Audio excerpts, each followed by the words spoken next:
Bom, vamos falar agora sobre a gripe aviária. Ontem nós noticiamos que a França está em alerta devido ao registro de casos da doença lá. E aqui no Brasil já foram registrados este ano 148 focos, mas felizmente só em animais silvestres, animais de fundo de quintal. Para comentar sobre o mercado de aves, a expectativa do final de ano chegando, nós vamos ouvir agora o Fernando Iglesias, analista de pecuária da Safras e Mercado. Fernando, obrigado por se juntar a nós aqui, como sempre, no AgroTarde, informando ao nosso telespectador sobre as tendências, as preocupações, essa história da gripe aviária, por exemplo. A França, eu acabei de noticiar, está em alerta, está começando o inverno lá em cima e aí tem um novo ciclo de aves migratórias aqui para a América do Sul. A gente mal sai de um, já está vindo o outro, tem que ficar de olho, né? Boa tarde a todos. É um prazer estar aqui no AgroMais em mais uma oportunidade. E sim, exatamente esse é o problema.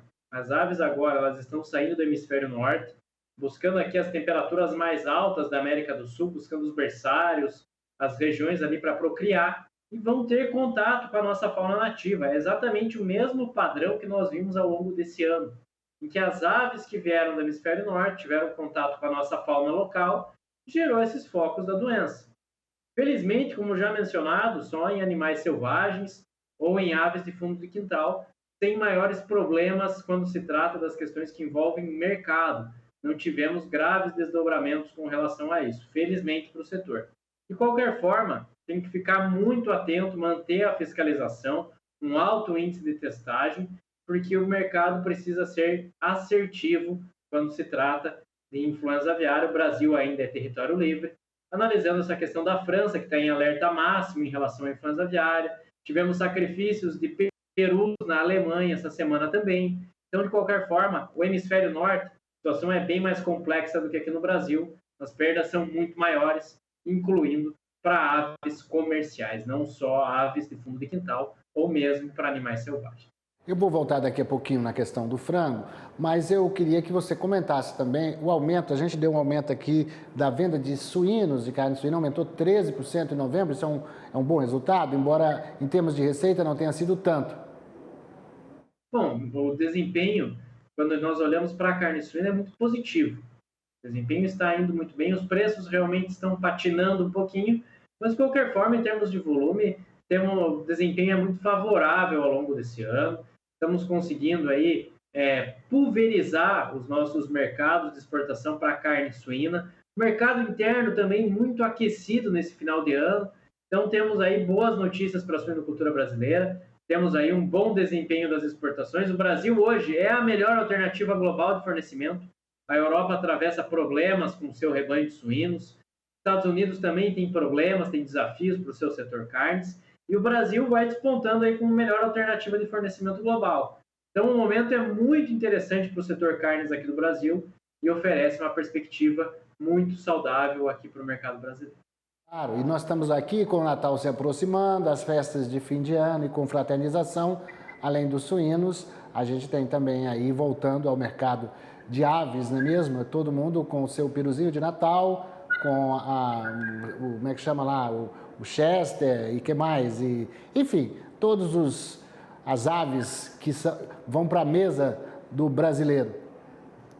Sim, exatamente. É época de consumo. É uma época muito aquecida em termos de consumo. É uma época muito favorável para vender os cortes suínos, essas aves natalinas, essas aves de final de ano. Então, é um momento muito favorável para a indústria. É um momento para a indústria crescer em margens. O grande problema agora para esse final de ano não está nem nas vendas de carne. Os preços até estão avançando. O grande problema agora nesse final de ano que surgiu está novamente relacionado aos custos de nutrição animal, com o aumento dos preços do milho aí chegando nesse final de ano, gerando problemas aí para o setor. Então, além das vendas muito positivas, nós temos que ficar, aí tem que acompanhar de perto, ficar em alerta com relação a essa estrutura de custos que agora novamente está inflacionada.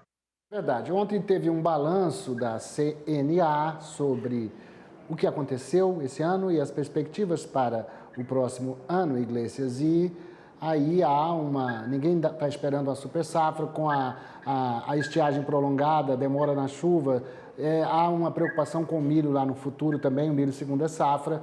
Isso acaba gerando incertezas com relação à inflação. Por exemplo, ela está sob controle, está na meta, vai terminar bem o ano, porque o agro ajudou nisso. Agora, o ano que vem, a gente tem essa incerteza com relação ao que vai ser colhido, ao clima, e isso acende, então, preocupação. Você que é do mercado, poderia nos ajudar mais nessa interpretação.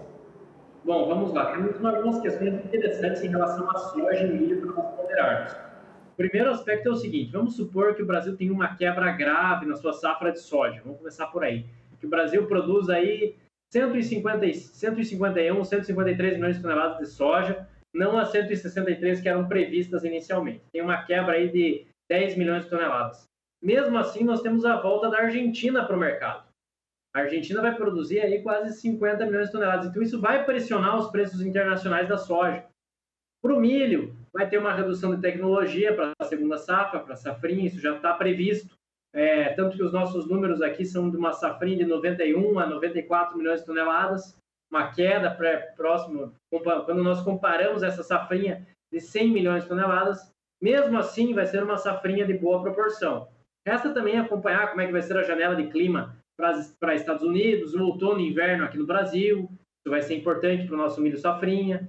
E, por fim, tem que competir também, o consumidor de mercado interno vai ter que correr atrás da exportação, das tradings, vai ter que pagar, vai ter que ter uma competição mais acirrada com as exportações de milho para manter um abastecimento legal ao longo desse ano.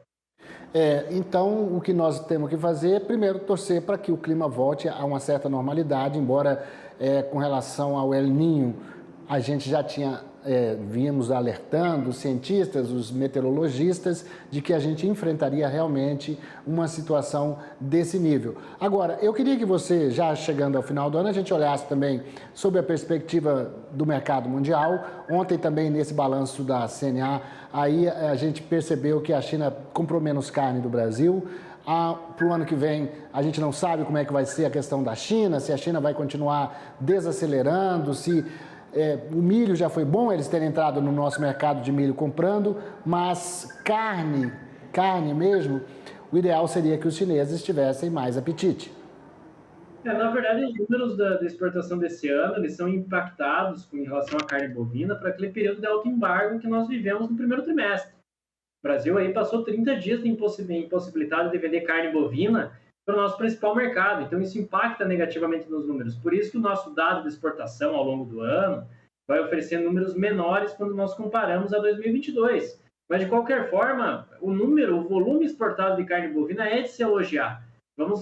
Caminhamos aí a passos largos para o segundo maior volume da história, em termos de exportação. Então, é um desempenho muito positivo. O que pega realmente é que os preços recuaram ao longo desse ano. E, realmente, volume não é o problema.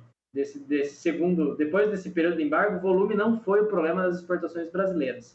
O problema é preço. Precisa ter uma elevação dos preços pagos pela tonelada da carne, da proteína de origem animal no mercado internacional, para aí sim o setor conviver com receitas melhores. Mas mesmo assim, mesmo com preços mais baixos, o setor carnes deve priorizar exportações no próximo ano. Bom, eu acho que era isso. Se você tem mais algo a acrescentar, a gente já falou aí do frango, falamos dos suínos, deu um toque nos bovinos, já falamos do consumidor. O que mais falta? Bom, já falamos de custo, já falamos de exportação. Resta aí desejar um excelente restante de semana para o nosso telespectador. Até a próxima quinta-feira. Até mais, grande abraço a todos. Obrigado pela sua participação mais uma vez aqui no AgroTarde.